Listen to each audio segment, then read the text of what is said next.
오늘 말씀은 바울이 믿음의 형제 디모데에게 쓴 편지입니다. 바울은 전도 여행 당시에 바나바와 실라 그리고 디모데와 같은 동역자들과 함께 여러 지역의 복음을 전하고 교회를 개척하는 것에 힘을 쏟았습니다. 그리고 함께 동역했던 그 디모데의 열정과 헌신의 감명을 받은 바울은 수년간 그의 조언자가 되어줄 뿐만 아니라 그리고 그에게 사역을 조금씩 맡기기 시작합니다. 그런데 어느 날 바울은 에베소 교회에 문제가 생겼다는 소식을 듣게 되죠. 당시 에베소 교회가 어떤 어려움이 있었는지 디모데전서를 보면 알 수가 있는데요. 우선 거짓 교사들이 잘못된 교리들을 가르치고 있었고요. 그리고 이러한 거짓 교리에 영향을 받은 교인들도 문제를 일으키고 있었습니다. 따라서 에베소 교회는 이러한 문제들로 인해서 분열의 위기에 놓여 있었던 것이죠. 그래서 바울은 이러한 에베소 교회를 바로 세우기 위해서 믿음의 형제인 디모데를 에베소 교회로 파송하게 되었고, 디모데가 사역을 잘 완수할 수 있도록 필요한 지침을 주고자 이 편지를 썼던 것입니다. 그런데 우리가 이 편지를 자세하게 잘 읽어보면 바울이 디모데에게 필요한 지침만을 주기 위해서 이 편지를 쓴 것이 아님을 우리는 발견하게 되지요. 왜냐하면 바울은 여러 지침들을 디모데에게 말해주기 전에 디모데에게 자신의 간증을 먼저 이야기해주고 있기 때문입니다. 다시 말해 바울은 디모데에게 필요한 지침도 주기도 하지만 무엇보다도 자신의 이야기를 통해서 그의 마음을 더 굳건하게 하는데 힘썼다는 것이죠. 여러분, 왜 바울은 그의 마음을 굳건하는 것에 먼저 힘을 쏟았을까요? 그 이유는 디모데가 아무리 신실하고 열정과 헌신된 자라 할지라도 에베소 교회의 그 문제들 앞에서 자신이 해야 할 일들에 대한 염려와 걱정, 그리고 한편으로는 두려움에 맞서야 했기 때문입니다. 여러분, 한번 생각해 보십시오.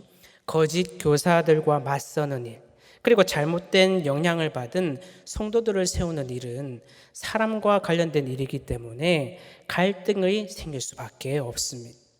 그러니 이 일들이 얼마나 육체적으로 그리고 정신적으로 힘든 일이었겠습니까? 그리고 이러한 일들을 계속 직면하게 되면 우리의 마음은 연약해질 수밖에 없다는 것이죠. 우리도 주님의 일을 할 때 이러한 때가 있지 않습니까? 주님의 일이 참 영광된 일이고 그리고 참 귀한 일이라는 것을 알면서도 어려운 일들을 계속 직면하게 되면 우리의 마음은 연약해지게 됩니다. 예를 들어 교회를 섬길 때에도 육체적으로 힘써야 하는 일들이 있고요. 그리고 정신적으로도 힘써야 할 일들이 있습니다. 그리고 때로는 물질적으로 헌신이 필요할 때도 있죠. 그런데 때론 육체적으로 힘쓰는 일이 힘들 때 쉬고 싶은 마음이 들기도 하고 사람들과의 그런 관계들 가운데 정신적인 어려움들을 느낄 때도 있고 한편으로는 내가 할 수 없는 일들에 대해서 직면하게 될 때 우리의 마음은 처음에는 열심히 해야지 하는 그 마음에서 시작할지라도 내가 과연 이 일들을 잘 할 수 있을까? 내가 이 일들을 계속해서 해야 될까라는 그런 연약한 마음이 들 수밖에 없다는 것입니다. 물론 디모데는 신실한 자였기 때문에 이러한 일들을 감당하기 위해서 에베소 교회로 갔습니다. 하지만 바울은 이러한 일들을 이미 경험한 자로서 디모데에게 가장 지금 필요하고 또 힘이 되어야 할 것은 그의 마음과 생각을 지키는 것임을 자신의 경험을 빗대어 말해주고 싶었던 것이죠. 사실 바울은 주님의 일을 하면서 많은 일들을 경험한 사람이었습니다. 오늘 본문인 디모데전서가 쓰였을 시기를 보면 바울이 1차 전도에서 3차 전도 여행까지 그리고 로마로 돌아와서 투옥되고 다시 풀려났을 때 마게도니아에서 이 디모데전서를 썼다는 것이죠. 그러니 바울은 이 편지를 쓰기 전에 참 많은 일들을 이미 겪은 상태였습니다. 복음을 전할 때마다 극유대주의자들의 그 방해와 핍박을 받았고요. 그리고 1차 전도 여행 때는 루스드라에서 사람들에게 돌에 맞아 거의 죽을 뻔하기도 했습니다. 그뿐입니까? 매를 맞기도 하고 감옥에도 갇히는 등 수많은 고난과 역경을 겪은 사람이 바로 이 사도 바울이었다는 것이죠. 그러니 바울도 인간인데 이런 일들이 정말 그런 일들을 겪으면서 얼마나 육체적으로 정신적으로 힘이 들었겠습니까? 그런데 바울은 이 모든 것을 기쁨으로 감당한 것을 우리는 보게 됩니다. 그 이유가 무엇이었겠습니까? 그 이유에 대해 바울은 자신의 경험을 빗대어 디모데에게 중요한 이 세 가지를 말해주고 있다는 것이죠. 첫 번째는 나를 능하게 하신 분을 기억하라입니다. 오늘 본문의 12절을 보면 바울은 나를 능하게 하신 주께 감사한다라고 말하죠. 여러분, 바울이 얼마나 많은 주님의 사역을 감당했습니까? 그런데 바울은 이 모든 것에 대해서 모든 사역의 힘과 원천이 그리스도께 있음을 고백하고 있습니다. 이는 우리가 하나님의 일을 할 때 우리가 가장 의지해야 되는 분은 하나님이시고 우리를 선택하시고 우리를 세워주신, 그리고 주님의 능력을 힘입어야 하는 그런 우리의 자세에 대해서 이야기를 하고 있다는 것이죠. 왜냐하면 이전에 주님께서 제자들에게 나를 떠나서는 아무것도 할 수 없다고 말씀하신 것처럼 이 모든 능력은 바로 주님으로부터 오는 것이기 때문이라는 것이죠. 그래서 바울은 빌립보서 4장에서 내게 능력 주시는 자 안에서 내가 모든 것을 할 수 있다라고 고백합니다. 그런데요, 여기에서 우리가 알아야 할 부분이 있습니다. 내게 능력 주시는 자 안에서 내가 모든 것을 할 수 있다. 이 고백은 내가 원하는 것, 내가 바라는 것을 이루기 위해서 주님의 능력을 간구하는 것이 아니라 주님의 일을 하면서 겪게 되는 고난과 역경 가운데, 그리고 내가 감당할 수 없는 일들이 있을 때 그 일을 감당할 수 있도록 그 주님의 능력을 간구하는 것, 그리고 감당할 수 있는 능력을 주시는 분은 오직 주님이심을 고백하는 것, 이것이 바로 바울이 겪은 나를 능하게 하시는 주님이었다는 것이죠. 따라서 바울은 자신을 능하게 하신 그리스도를 통해서 이 모든 것을 감당할 수 있도록 능력을 주시는 그 주님께 감사하면서 고난과 역경 가운데서도 기쁨으로 자신의 사명을 잘 감당할 수 있었던 것입니다. 그러므로 바울은 디모데에게 주님의 일을 섬기는 자는 이런 마음이 필요하다. 우리의 힘으로는 아무것도 할 수 없지만 우리를 능하게 하시는 그 주님을 의지하게 될 때 주님께서는 우리에게 힘을 주시고 능력을 주실 것이다. 그러므로 자신을 의지하지 말고 주님의 능력을 구하는 자가 되어라. 이것이 바로 바울이 디모데에게 하고 싶었던 이야기였다는 것이죠. 그러므로 여러분, 주님의 일을 감당할 때 우리는 이런 마음으로 주님의 능력을 구하고 그리고 더욱 주님을 의지할 수 있는 우리들이 되어야 합니다. 주님, 내 힘으로는 내게 맡겨진 일들을 나는 감당할 수 없지만 주님의 나를 능하게 하실 것을 믿습니다. 나에게 맡기신 일들을 잘 감당할 수 있는 힘을 허락해 주시옵소서. 주님의 일을 할 때 언제나 이 마음으로 주님의 일을 감당할 수 있는, 그리고 주님의 능력을 구할 수 있는 우리 모두가 되기를 간절히 바랍니다. 그리고 두 번째는 나를 충성되이 여겨 직분을 맡기신 것을 기억하라입니다. 바울은 주님께 감사하는 이유에 대해서 나를 충성되이 여겨서 직분을 주신 것에 대해서 감사하고 있습니다. 여러분, 우리가 여기서 기억해야 할 사실은 우리에게는 주님께서 주신 일들을 충성되이 감당할 수 있는 힘이 없다는 그 전제가 깔려 있다는 것입니다. 잘 생각해 보십시오. 우리가 주님께서 맡긴 일들을 충성되이 감당할 힘이 있습니까? 그리고 내게 능력이 있어서 주님이 나에게 그 일들을 맡겨주셨을까요? 그렇지 않다는 것이죠. 그런데 참 감사한 것은 우리에게 충성할 힘이 없음에도 불구하고 우리를 충성되이 여겨 직분을 맡겨주셨다는 것입니다. 어떤 분들은 이렇게 생각할지도 모르겠습니다. 목사님, 바울은 사도로 주님께 선택받은 사람이고 유대인으로서 교육을 잘 받은 사람이니 언변도 좋고 하나님의 일을 충성되이 섬길 수 있도록 준비된 사람이 아닙니까? 그러나 여기에서 말하는 이 충성되이 여겨주신다는 것은 준비된 사람을 쓰신다는 것이 아니라 주님께서 우리를 선택하셔서 충성되이 섬길 수 있도록 도와주신다, 세워주신다라는 의미가 있다는 것입니다.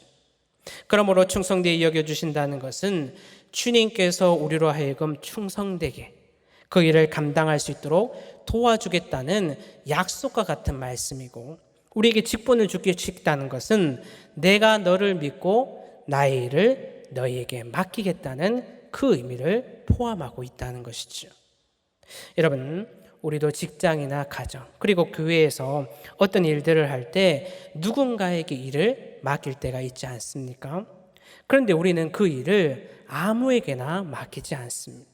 그 일을 잘 수행하고 감당할 그 힘이 있고, 그리고 믿을 만한 사람에게 그 일을 맡기게 되죠.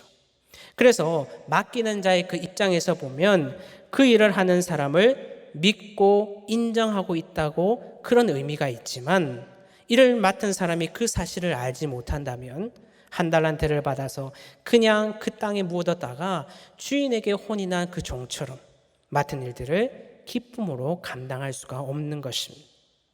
여러분, 연말이 다가오면 교회 각 부서마다 이상한 일들이 벌어집니다. 그게 뭔지 아십니까? 지금껏 마음을 다해서 열심히 섬기셨던 분들이 갑자기 이런 이야기를 한다는 거죠. 목사님, 저는 내년에 못 섬길 것 같아요. 제가 힘들어서 다 내려놔야 될 것 같습니다. 사정이 있어서 제가 좀 쉬어야겠습니다. 그래서 지금까지 잘 섬기셨는데 왜 그러십니까? 라고 물어보면 다 사정이 있고 어려움이 있다는 거죠. 그런데 이야기를 듣다 보면 사정이 이해가 되기도 하지만 이런 생각이 들 때가 있습니다. 직분은 하나님께서 주신 것인데, 하나님께서 우리에게 정말 이 교회를 섬기고 성도를 위해서 우리에게 직분과 또 많은 일들을 주신 것인데 우리 마음대로 그것을 내려놓을 수 있을까? 여러분, 직분이라는 것은 말 그대로 하나님이 교회를 섬기라고, 그리고 성도들을 섬기라고 하나님께서 주신, 우리에게 맡겨주신 일들입니다. 그러므로 직분이라는 것은 주님께서 우리를 믿어주시고 우리가 충성되이 섬길 수 있도록 도와주겠다고 약속하시면서 우리에게 주신 것이기 때문에 내가 할 수 없다고, 내가 사정이 되지 않는다고 그만둘 수 있는 것이 아니라는 것이죠. 여러분, 우리도 어떤 일을 맡길 때 아무에게나 맡기지 않는다고 이야기했습니다. 믿고 감당할 사람에게만 그 일을 맡긴다는 것입니다. 여러분, 하나님도 마찬가지 아니겠습니까? 바울도 고난과 역경 가운데 내려놓을 이유를 찾았다면 우리보다도 훨씬 더 많은 이유가 있을 것입니다. 그런데도 불구하고 바울은 나는 주의 일에 충성할 수 없는 연약한 존재인데 그런 나를 충성되이 여겨주시고 사도로 세워주시고 믿어주시고 직분까지 세워주셨다는 이 사실을 기억할 때 그는 늘 감사함으로 맡은 사명을 충성되이 감당할 수 있었던 것이죠. 그래서 그가 고린도전서 15장에 보면 뭐라고 이야기합니까? 나의 나 된 것은 바로 하나님의 은혜라고 이야기를 합니다. 내가 하나님의 일을 할 수 있고 정말 그 복음을 전할 수 있었던 것은 내가 능력이 있어서가 아니라 바로 하나님의 그 모든 것이 하나님의 은혜였다라고 이야기를 하고 있다는 것이죠. 저는 여러분들에게도 나의 나 된 것은 모두 하나님입니다. 정말 하나님의 그 은혜입니다라는 그 고백이 여러분들의 있기를 간절히 바랍니다. 주님, 나에게 충성되이 섬길 은혜를 주셔서 감사합니다. 하나님의 일을 위해서 나를 선택해 주시고 믿어 주셔서 감사합니다. 주님께서 주신 늘 그 사명을 늘 감사함으로 기쁨으로 감당하는 제가 되게 하여 주시옵소서. 이렇게 고백할 수 있는 여러분들이 되기를 간절히 바랍니다. 그리고 세 번째는 나에게 베푸신 은혜를 기억하라입니다. 우리 13절과 14절을 다시 한번 읽어보도록 하겠습니다. 13절입니다. 내가 전에는 비방자요 박해자요 폭행자였으나 도리어 긍휼을 입은 것은 내가 믿지 아니할 때에 알지 못하고 행하였음이라. 우리 주의 은혜가 그리스도 예수 안에 있는 믿음과 사랑과 함께 넘치도록 풍성하였다. 이 말은 어찌 보면 바울이 디모데에게 제일 하고 싶은 말이 아니었을까라는 생각이 듭니다. 우리가 주님의 일을 하면서 무엇보다도 우리가 기억해야 할 사실은 자격 없는 우리에게 베풀어 주신 하나님의 은혜라는 것이죠. 여러분, 은혜는 무엇입니까? 받을 자격이 없는 우리에게 값없이 주시는 하나님의 선물을 우리는 은혜라고 이야기를 합니다. 그런데 바울은 주님이 베풀어 주신 그 은혜를 말하면서 자신에 대해서 이렇게 이야기를 하죠. 내가 전에는 비방자요, 박해자요, 폭행자였다. 이 말은 한마디로 자신은 주의 일을 하거나 주님의 복음을 전하기에 너무나 터무니없이 부족한 자격 없는 자임을 말하고 있다는 것입니다. 그런데도 주님은 이런 자격 없는 자에게 복음을 전할 능력도 주시고 충성되이 여겨주심으로 직분까지 주셨으니 이 모든 것이 바울에게는 크나큰 은혜요 기쁨이며 감사의 제목이었다는 것입니다. 여러분, 우리 사도행전 9장에 보면 바울이 주님을 만난 사건이 나오죠. 다메섹으로 가던 중에 하늘에서 빛이 나면서 이런 음성이 들리기 시작합니다. 사울아 사울아 내가 어찌하여 나를 박해하느냐. 그러니까 바울이 뭐라고 이야기합니까? 누구십니까? 그러니까 다시 음성이 들리게 되죠. 나는 내가 박해하는 예수라. 여러분, 왜 바울이 다메섹으로 가고 있었습니까? 예수 그리스도를 믿는 자들을 박해하기 위해서, 그들을 잡기 위해서 다메섹으로 가던 길이었습니다. 그리고 이전에 스데반의 그 순교의 그 장소에서도 바울이 있었던 것처럼 예수 그리스도를 믿는 자들을 잡는 그 대표적인 사람이 바로 이 바울이었다는 것이죠. 그런데 이랬던 바울이 주님을 만나고 나서 3일 동안 보지도 못하고 먹지도 못하고 마시지도 못한 채 기도의 시간을 보내게 됩니다. 그리고 그 시간을 보내고 나자 주님을 박해하고 핍박하던 자가 주님을 복음을 전하는 자로 변했다는 것이죠. 여러분, 바울이 3일 동안 어떤 시간을 보냈겠습니까? 저는 개인적으로 바울이 참 많은 생각을 했을 거라고 추측합니다. 그리고 주님을 깊이 체험하는 시간을 보내지 않았을까 또 생각을 해보게 된다는 거죠. 우선 자신이 핍박했던 예수님의 음성을 들었다는 사실이 놀라웠을 거고요. 자신이 그동안 했던 일들을 돌아보면서 자신이 했던 일들이 너무나 악한 일이었다는 것을 깨닫게 되었겠죠. 그리고 자신이 진실이라고 믿었던 그 사실이 전부 산산조각 나면서 앞으로 그가 어떤 삶을 살아가야 할지도 생각했을 것입니다. 그리고 기도하는 것 가운데 주님은 다시 한번 예수님이 왜 이 땅에 오셨는지, 그리고 왜 십자가를 지셨는지 말씀해 주심으로 인해서 바울은 주님에 대해 깊이 깨닫는 시간을 가졌다는 것입니다. 그래서 바울이 가는 곳마다 전한 그 복음의 내용이 바로 이 내용 아닙니까? 하나님께서 이 세상을 정말 사랑하사 독생자 예수 그리스도를 이 땅에 보내주셨고 그를 십자가에 지게 하심으로 바로 채로 죽을 수밖에 없었던 그 죄인을 자녀로 삼아주시고 구원해 주시고 그러면서 정말 완전한 사랑을 보여주신 것, 그리고 그 은혜를 바울 자신도 누리게 되었다는 그 사실은 그로 하여금 인생의 전환점을 만드는 큰 계기가 되어서 바로 한평생 복음을 위해서 살아가는 인생을 살게 된 것입니다. 여러분, 인생의 전환점은 인생의 변화가 있었다는 것을 의미하죠. 그런데 그리스도인들이 말하는 그 인생의 전환점은 단순히 인생이 변화가 있었다, 그것을 넘어서 그 원동력에 초점을 맞추고 있습니다. 그 원동력은 무엇입니까? 주님을 만나고 주님께서 베풀어 주신 그 사랑을 깨닫고 동시에 자신이 죄인이라는 것을 깨닫는 것입니다. 바로 이것에서부터 모든 것이 시작된다는 것이죠. 바울도 자신을 죄인 중에 괴수라고 말하면서 사도 중에 자신을 가장 작은 자, 그리고 성도 중에 지극히 작은 자보다 더 작은 자가 자신이라고 이야기를 하고 있습니다. 이와 같은 바울의 죄인됨에 대한 이 철저한 인식은 바울로 하여금 주님의 일을 감당하는 그 발걸음이 시작이 되었고 하나님의 구원의 그 은혜에 대한 큰 기쁨으로 나아가는 근거가 되었다는 것이죠.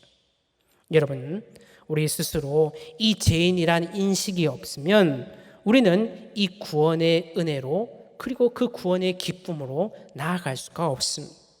그러므로 우리는 늘 십자가 앞에서 우리를 구원해 주시고 자녀로 삼아 주신 주님의 크신 은혜를 간구하며 기억할 수 있는 우리들이 되어야 한다는 것이죠.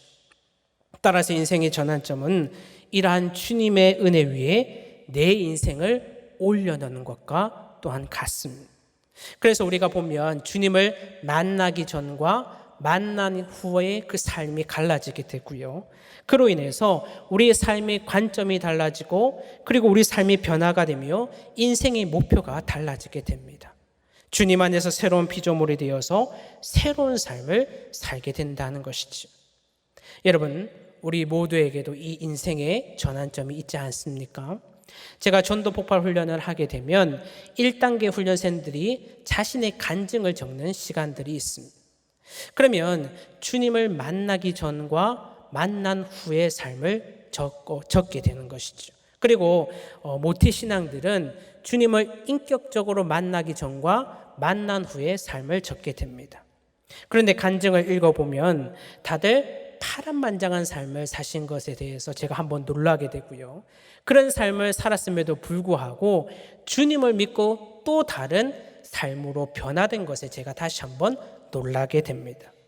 이전에는 바울처럼 내가 살아온 것이 마치 정답이고 잘 살아온 것처럼 우리가 생각했지만 주님을 만나고 나서는 주님의 은혜 가운데 놓이게 되면 정말 내 삶이 변화되고 인생의 관점이 달라지게 되어서 이제는 주님을 위해 살겠다고 다짐했던 이러한 인생의 전환점을 우리 모두가 다 가지고 있다는 것이죠. 그런데 지금 우리는 이 주님께 받은 그 은혜를 우리가 간직하고 있습니까? 주님의 은혜를 처음 경험했던 그 감동이 우리 가운데 생생하게 살아있는지 우리는 우리 스스로 되돌아봐야 한다는 것입니다. 그러므로 여러분, 우리는 내가 겪었던 그 주님을 만난 인생의 전환점을 기억해야 합니다. 주님께서 우리에게 베풀어 주신 은혜를 절대 잊어서는 안 된다는 것이죠. 왜냐하면 이 은혜는 기독교의 기초예요. 우리 신앙의 기초이기 때문에 우리가 이 은혜를 잊어버리는 순간 우리 또한 주님의 일을 하면서 누리게 되는 그 기쁨을 잊어버리기 때문이라는 것입니다. 이에 대해 신학자 핸드릭스는 이런 이야기를 합니다. 바울의 신학에 있어 은혜는 뿌리요, 믿음과 사랑은 줄기요, 선한 행실들은 구원나무의 열매이다. 이는 우리가 하나님의 일을 할 때 기본적으로 주님께서 우리들에게 베풀어 주신 은혜가 뿌리를 내리고 있다면 그 은혜들이 영양분이 되어서 믿음과 사랑으로 그리고 선한 행실을 통해서 열매의 결과들이 나온다는 것이죠. 그리고 우리가 맡은 일들 그리고 섬기는 일들은 이러한 은혜 위에 우리가 계속적으로 쌓아 올리게 될 때 이 모든 것이 하나님의 은혜임을 우리가 기억하면서 기쁨으로 우리에게 맡겨진 일들을 우리가 잘 감당할 수가 있는 것입니다. 이것이 바로 바울이 역경과 고난 가운데서도 기쁨으로 섬길 수 있었던 이유이고 또한 디모데에게 이런 마음으로 주님의 일을 감당해야 된다라는 그 의미를 전하고 싶었던 이 내용이었다는 것이죠. 여러분, 마지막으로 이런 바울의 삶에 대한 한 글이 있어서 제가 여러분들에게 소개하고 말씀을 맺으려고 합니다. 제목은 더욱더 풍성하여 넘치게 하시니라는 글인데요. 제가 한번 읽어보도록 하겠습니다. 스스로 한계를 정하지 말자. 주님의 사랑은 끝이 없단다. 하나님과 나만이 아는 그 사랑을 어찌 다 말로써 표현할 수 있으랴. 선택, 구원, 직분에 만족하지 말자. 능하게 하시는 그리스도 예수 우리 주님, 거기에다 충성되이 여기심은 인정함이라. 주께 인정받는 그 사람이 큰 복을 받은 자다. 계속 고백하며 감사하는 바울에게 우리 주의 은혜가 그리스도 예수 안에서 믿음과 사랑으로 더 풍성하게 나타나게 되나니 뒤를 돌아볼수록 더욱더 감격이 넘쳐난다. 우리가 다 그의 충만한 데서 받으니 은혜 위에 은혜로라. 감사하는 자에게 더 큰 감사의 제목을 주시고 능력을 행하는 자에게 더 큰 능력을 주시리라. 여러분, 바울의 모습을 보면 그는 말년에까지도 처음 회심했을 때의 그 모습과 전혀 다름이 없는 모습으로 주님께서 주신 그 사명을 감당하는 것을 우리는 보게 됩니다. 이렇게 그가 여러 고난과 역경 속에서도 처음과 같은 그 마음으로 변하지 않고 주님의 일을 할 수 있었던 그 이유는 처음 주님을 만난 그 은혜의 감격, 즉 인생의 전환점을 기억하고 있었기 때문이라는 것이죠. 그러므로 우리가 인생의 전환점을 기억하게 될 때 우리를 능하게 하심도, 그리고 나를 충성되이 여기심으로 우리에게 직분을 주심도, 우리에게는 은혜요 감사함을 고백하게 되고 우리에게 맡기신 일들을 기쁨으로 감당할 수 있는 우리들이 될 수 있는 것입니다. 오늘 말씀을 기억하심으로 주님께서 우리들에게 베푸신 그 은혜의 감격, 인생의 전환점을 기억함으로 우리를 능하게 하시고 충성되이 여겨주시며 또한 직분을 주신 것을 감사하며 우리에게 맡기신 일들을 기쁨으로 감당할 수 있는 우리 모두가 되기를 주님의 이름으로 기도드립니다. 기도하겠습니다. 하나님 아버지, 오늘 말씀을 통해서 주님께서 우리에게 베푸신 은혜를 다시 한번 깨닫게 하심을 감사드립니다.